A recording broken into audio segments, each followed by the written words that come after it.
Loss এঞ্জেলেসে নির্বিচারে শরণার্থী বিরোধী অভিযান পরিচালনায় নিম্ন আদালতের বিধিনিষেধ উঠিয়ে নিতে সুপ্রিম কোর্টে আবেদন জানিয়েছে ট্রাম্প প্রশাসন।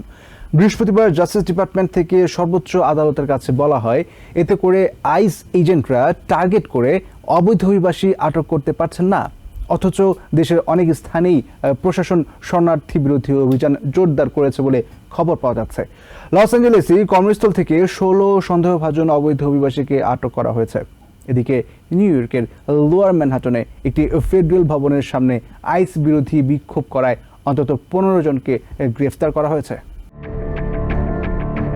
গত জুলাইয়ে ইউএস ডিস্ট্রিক্ট জাজ মেনাস ফ্রিম্পং সাউদার্ন ক্যালিফোর্নিয়ায় নির্বিচারে শরণার্থী বিরোধী অভিযানে বিধিনিষেধ প্রয়োগ করেন। বিশেষ করে নির্দিষ্ট একটি জনগোষ্ঠীকে টার্গেট করে করে অভিযান চালানোর ক্ষেত্রে স্পষ্ট নির্দেশনা দেন বিচারক। এর মাঝেই লস অ্যাঞ্জেলেসের একটি হোম ডিপোতে অতর্কিত অভিযানের খবর পাওয়া গেছে, যাতে কর্মস্থল থেকেই 16 সন্দেহভাজন অবৈধ অভিবাসীকে আটক করা হয়েছে। এর পরিপ্রেক্ষিতে এলএ মেয়র ক্যারেন ব্যাস সতর্কবার্তা দিয়েছেন, তারা আইন অমান্যকারী এমন অভিযানকে কোনোভাবেই প্রশ্রয় দেবেন না। যদিও হোমল্যান্ড সিকিউরিটি সেক্রেটারি ক্রিশ্চিয়ান নোম বলছেন, অপরাধী শনাক্ত করেই অভিযান চালানো হচ্ছে। সিবিএস নিউজের পরিসংখ্যান অবশ্য বলছে, আইসের হাতে আটক থাকা 57,000-এর মতো শরণার্থীর মাঝে 46%-ই আমেরিকার মাটিতে অপরাধের কোনো তথ্য নেই। বাইডেন প্রশাসনের আইসের চিফ অব স্টাফ জেসন হাউজার মনে করেন, এভাবে ঢালাও আটক কোনো সুফল বয়ে আনবে না। এদিকে নিউ ইয়র্কের লোয়ার ম্যানহাটনের একটি ফেডারেল ভবনের সামনে আইস বিরোধী বিক্ষোভ করায় অন্তত 15 জনকে গ্রেফতার করা হয়েছে।